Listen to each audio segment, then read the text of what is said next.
नमस्कार दोस्तों। आज हम जानेंगे शरद ऋतुचर्या।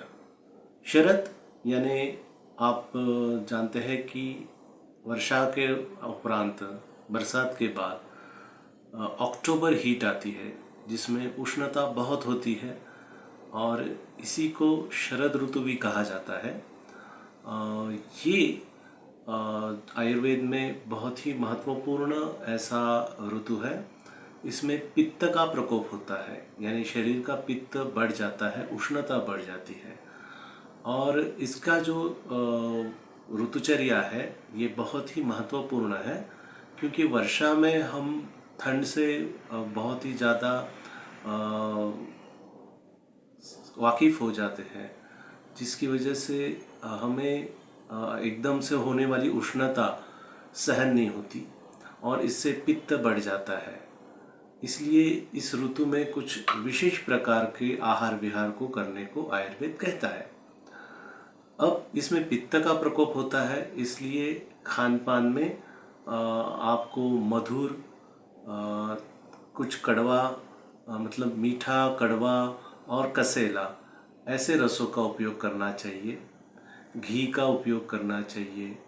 जंगल मांस यानी सूखे या फिर मरुदेश में पले पड़े हुए प्राणियों का मांस खाना चाहिए और शीत आहार विहार का उपयोग करना चाहिए। इनको और भी अच्छी तरीके से हम समझने के लिए देखते हैं कि वर्षा ऋतु में हमने कुछ उष्ण खा पदार्थ खाए होते हैं, जैसे कि भुट्टा खाते हैं या कुछ भजिया वगैरह खाते हैं, चाय पीते हैं, जिससे आपको ठंड में राहत मिलती है। लेकिन यही अगर आहार विहार हम आगे तक करेंगे तो शरद ऋतु में पित्त का प्रकोप हो जाता है और ये असह्य पित्त जो है उसको शांत करना पड़ता है।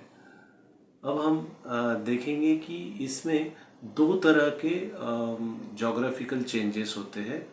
आप देखेंगे कि इस ऋतु में अगस्ती तारे का उदय होता है, जिसको हम कैनोपस भी कहते हैं। और ये जो तारा है ये इस 2024 में 7 सितंबर को उदित हुआ था। तो ऐसे हर साल ये अलग अलग दिन उदय होता है इसका। और इसका महत्व ये है कि इसके उदय के बाद जो शरीर पर उष्णता जो है वो बढ़ जाती है, वैसे ही प्रकृति में भी उष्णता बढ़ जाती है। उसकी वजह से पानी का बाष्पीभवन जल्दी हो जाता है, समुंदर में बाष्पीभवन ज़्यादा हो जाता है और रात एकदम ठंडी होने की वजह से वो बहुत ही जल्दी शांत भी हो जाता है। और इस स्थित्यंतर से पानी जो है, जो पहले मटमैला या गंदा था वर्षा ऋतु में, वो अभी स्वच्छ होता जाता है। इतना साफ हो जाता है कि इस जल को हंसोदक कहा जाता है, जिसमें हंस तैरना पसंद करते हैं। और इस स्नान के लिए, पान के लिए या भोजन बनाने के लिए इस पानी का उपयोग हम कर सकते हैं। इसे इस ऋतु की महात्मा है। वैसे हम कहते हैं जीवेत शरदा शतम, मतलब 100 शरद आपको देखने चाहिए, मतलब 100 साल की उम्र आपको मिल जाए। इसलिए शरद का बहुत ही ज़्यादा महत्व है। इसमें जो चंद्रमा होता है वो भी बहुत ही धरती के नज़दीक आ जाता है। इसमें सबसे नज़दीक वाला जो काल है उसको हम कोजागिरी पूर्णिमा के नाम से जानते हैं। कुछ लोग इसको शरद पूर्णिमा या कुछ लोग इसको अश्विन पूर्णिमा भी कहते हैं। इसमें जो ऋतुचर्या है उसको ही पालन करने के लिए कहा गया है कि रात्र के पहले प्रहर में चंद्रमा में आप दूध का प्राशन कीजिए।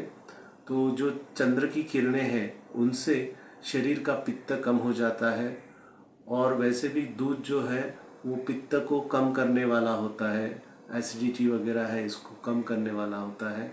और इसका प्राशन अगर हम रात में करेंगे तो इससे शरीर में ठंडापन महसूस होगा और पित्त को कम किया जाएगा। हालांकि ये कहा गया है कि हम शरद पूर्णिमा या कोजागरी में ही इसको करें, ऐसा कुछ नहीं है।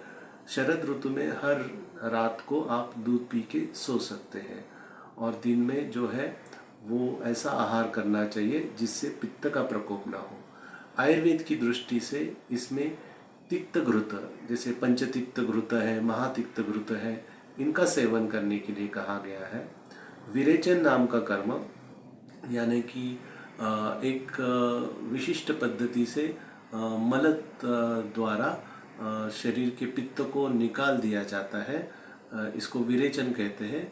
ये एक बहुत ही प्रमाणित और मात्रा में एक तरह के लूज मोशंस होते हैं, जिससे पित्त को शरीर के बाहर निकाल दिया जाता है। और तीसरा जो है वो इसमें रक्तमोक्षण करने के लिए कहा गया है। रक्तमोक्षण यानी कि ब्लड शरीर में से निकाल देना, और उतनी मात्रा में निकाल देना ताकि दूसरा जो स्वच्छ रक्त है वो उसकी जगह ले ले। इसमें आप शरद ऋतु में ब्लड डोनेशन भी कर सकते हैं, लेकिन वैद्यों की सलाह से आप अगर उनके पंचकर्म के यहाँ पे रक्तमोक्षण करवा लें तो ज़्यादा अच्छा, या तो फिर आप ब्लड डोनेशन करके भी रक्तमोक्षण कर सकते हैं। उसके बाद शीत और इनका साधनों का और लेपों का आप उपयोग कर सकते हैं। चंदन, उशीर यानी कि वाड़ा बोलते हैं जिसको, और मुक्ता, इनके मालाओं को पहनने के लिए कहा गया है। सफ़ेद स्वच्छ और धोत वस्त्र, इनको रात में पहनने के लिए कहा गया है।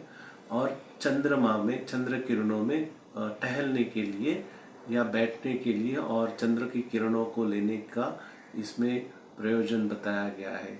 ये सारे पित्त को शमन करने वाले हैं। इसमें इस ऋतु में अग्नि बहुत ही ज़्यादा बढ़ा हुआ नहीं होता है, तो इसलिए हल्का भोजन करने के लिए कहा गया है। और जो दिनचर्या है या रात्रिचर्या है, इसका पालन हम अगर ठीक से करेंगे तो शरद ऋतु यानी अक्टूबर हीट में होने वाले तकलीफ़ों से हम दूर रहेंगे और हमारा स्वास्थ्य बहुत ही अच्छा रहेगा। धन्यवाद।